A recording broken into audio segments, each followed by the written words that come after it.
عید المبارک یہ رمضان کا تحفہ اور انعام ہوتا ہے۔ روزہ پہلی امتوں پر بھی فرض تھا، لیکن ان پر عید کی نماز کوئی نہیں تھی، اور ابراہیم علیہ السلام کے بعد قربانی کی سنت ہر امت پر جو ان کے بعد آئے، ابراہیم علیہ السلام کے بعد، وہ قربانی کرتے تھے، لیکن ان کے لیے عید قربان کوئی نہیں تھی۔ ہمیں اس امت کو اللہ نے خاص طور پر یہ دو عید، خوشی کا موقع۔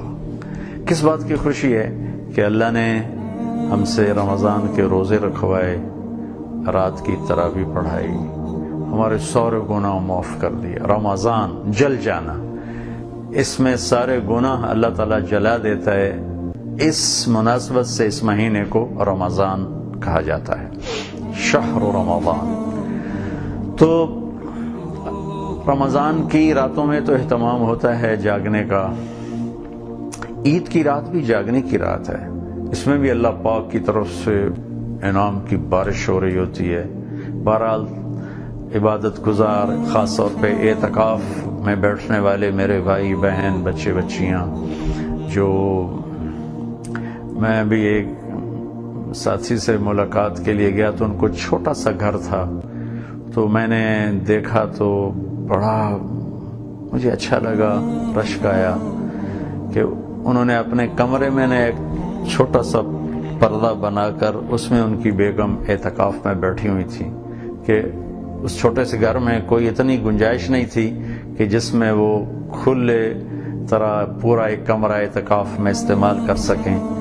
تو مجھے بہت ان پہ رشک آیا کہ اللہ تعالیٰ تیرے بندے بندی ایسے ہیں جو اتنی تنگی میں بھی تجھے راضی کرنے کے لیے جوش جذبے کے ساتھ عمل میں مصروف ہیں۔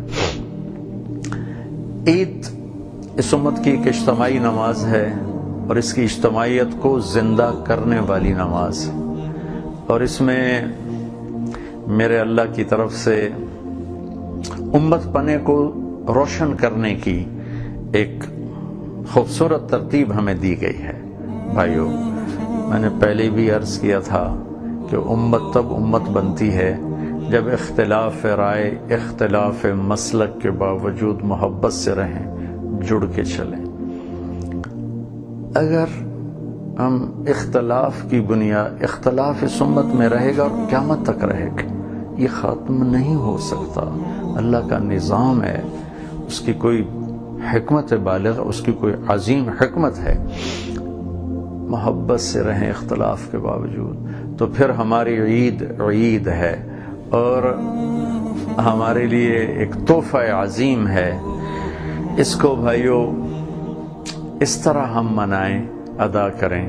اگر کسی سے لڑے ہوئے ہیں، کسی سے ناراض ہیں، کسی سے بائیکاٹ ہے، کسی سے نفرت ہے، کسی سے نہیں بولتے، کسی پر گلایا ہوا ہے، اس کو معاف کر کے خود ہی جا کے اس سے مل لیں، خود ہی اس کو فون کر دیں، اور اپنی عید سے پہلے اپنے سینے کو صاف فرما دیں۔ میں آج پھر اس حدیث کو دہراؤں گا جو میں ہر بیان میں دہراتا ہوں، کہ میرے بیٹے انس، میری ایک عظیم الشان سنت ہے، عظیم الشان، سبحان اللہ، یہ لفظ مجھے یہیں یاد ہے اور کہیں یاد نہیں۔ عظیم الشان، میرا نبی کے ہر سنت ہی عظیم الشان، لیکن جس کو وہ خود کہیں عظیم الشان، وہ کیا چیز ہوگی؟ اگر تو اس سنت سے پیار کرے گا تو مجھ سے پیار کرے گا، مجھ سے پیار کرے گا جنت میں میرے ساتھ ہو جائے گا۔ جنت کا مل جانا بھی بہت بڑی چیز ہے، لیکن جنت میں اللہ کے حبیب کا ساتھ مل جانا جنت سے بھی بڑی چیز کا بیٹا وہ یہ ہے، ان استطعت ان تصبح وتمسی وليس في قلبك غش لأحد فافعل۔ بڑے پیار سے بات کی، میرے بچے، میرے چھوٹے بیٹے، ان استطاعت، اگر تو کر سکے۔ اس میں اشارہ ہے مشکل کام ہے، کرنے میں تمہیں تکلیف آئے گی، لیکن دیکھ تمہیں ملنے والا کیا ہے۔ تمہیں صرف جنت نہیں، جنت میں تمہیں اپنے نبی کا پڑوس ملنے والا ہے۔ وہ یہ ہے کہ صبح و شام، دن رات، ساری زندگی اپنے دل کو دنیا کے انسانوں کی نفرت سے صاف کر دینا، صاف کرتے رہنا، کھوٹ سے صاف کر دے۔ ان تصبح و تمسی، صبح شام صبح شام صبح شام۔ اور میں قربان جاؤں، میرے نبی رحمت للعالمین ہے، رحمت للمسلمین نہیں ہے۔ آپ نے کیا بات کی؟ فرمایا ساری دنیا کے لے احد، یہ نہیں کہا کہ للمسلم للمسلمہ، ایمان والا ایمان والی، اسلام والا اسلام والی، لے احد، پوری دنیا میں جتنے انسان ہیں سب سے اپنے دل کو صاف کر دے، سب کی نفرت حقارت نکال دے، سب کے لیے کھوٹ نکال دے۔ تو میرے بیٹے یہ میری عظیم الشان سنت ہے۔ میرے بھائی بہنوں، اپنی عید مناؤ اس حدیث کو لے۔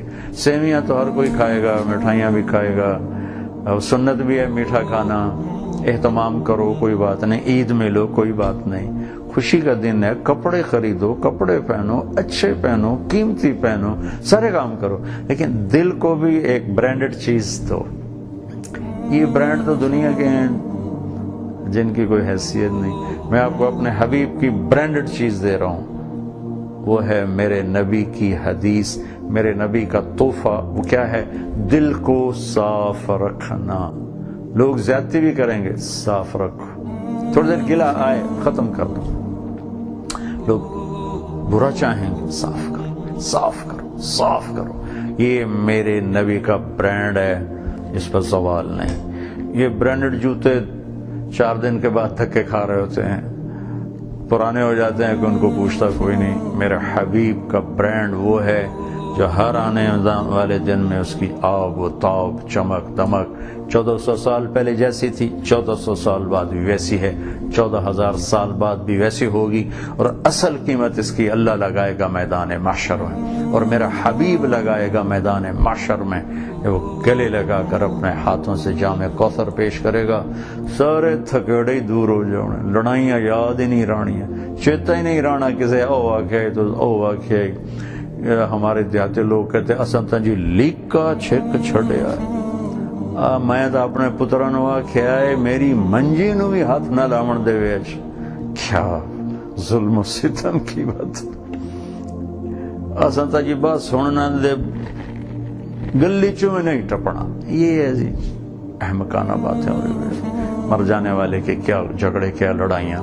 تو میرے بھائی بہنوں، میں عید کا ایک برانڈڈ تحفہ آپ کو دینا چاہتا ہوں، اپنے محبوب صلی اللہ علیہ وسلم کی مبارک سنت کے دلوں کو صاف کر کے عید مناؤ، ہماری عید خوبصورت ہو جائے گی۔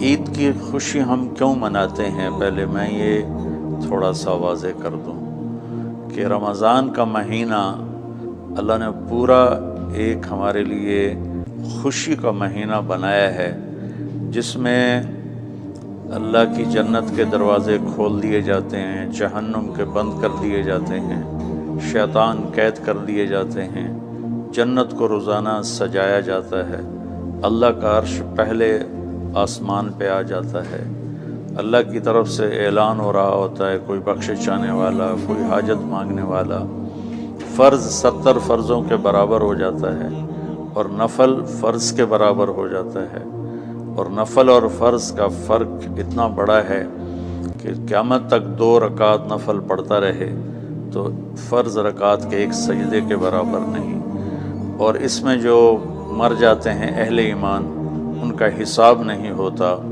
ان کو قبر میں منکر نکیر نہیں آتے، اللہ تعالیٰ ان کو معاف فرما دیتا ہے۔ اس طرح 29 دن رات یہ سلسلہ چلتا ہے، اور آخری رات پھر اللہ تعالیٰ اعلان فرماتے ہیں کہ میرے بندوں نے رات کو قیام کیا، یعنی تراویح کی نماز پڑھی، دن میں روزہ رکھا، تو میں نے اس پر ان سب کی بخشش فرما دی۔ تو اس خوشی میں پھر ہم سب مل کر اللہ کی بارگاہ میں شکرانے کے مل کر 2 نفل ادا کرتے ہیں، اور اللہ کا شکر ادا کرتے ہیں کہ یا اللہ تیرا شکر ہے تو نے ہمارے گناہوں کو معاف فرمایا، جہنم کو ہم پہ حرام کیا، جنت کو ہم پہ واجب کیا۔ اصل تو عید کی خوشی کی یہ وجہ ہے۔ آپ عید کے لیے غسل فرماتے تھے اور اپنے کپڑوں میں سے اچھے کپڑے منتخب فرماتے تھے، اور فجر کی نماز کے بعد آپ اشراق نہیں پڑھتے تھے اس دن، باقی آپ کی ساری زندگی کا معمول تھا کہ فجر کے بعد آپ اشراق پڑھتے تھے، لیکن اس دن آپ اشراق نہیں پڑھتے تھے۔ غسل فرما کے پھر کچھ کھا کے، کوئی میٹھی چیز، کھجور ہی عام طور پر ہوتی تھی، کھجور کھا کے پھر آپ عیدگاہ کی طرف تشریف لے جاتے تھے اور پہلے نماز پڑھاتے تھے، پھر خطبہ ہوتا تھا، اور اس کے بعد جس راستے سے آپ جاتے تھے اس راستے کو چھوڑ کر پھر اور راستے سے گھر واپس آتے تھے، پھر وفود سے ملاقات کرتے تھے، سرداروں سے، صحابہ سے ملاقات کرتے تھے، اس میں کچھ کھانوں کا اہتمام بھی ہوتا تھا۔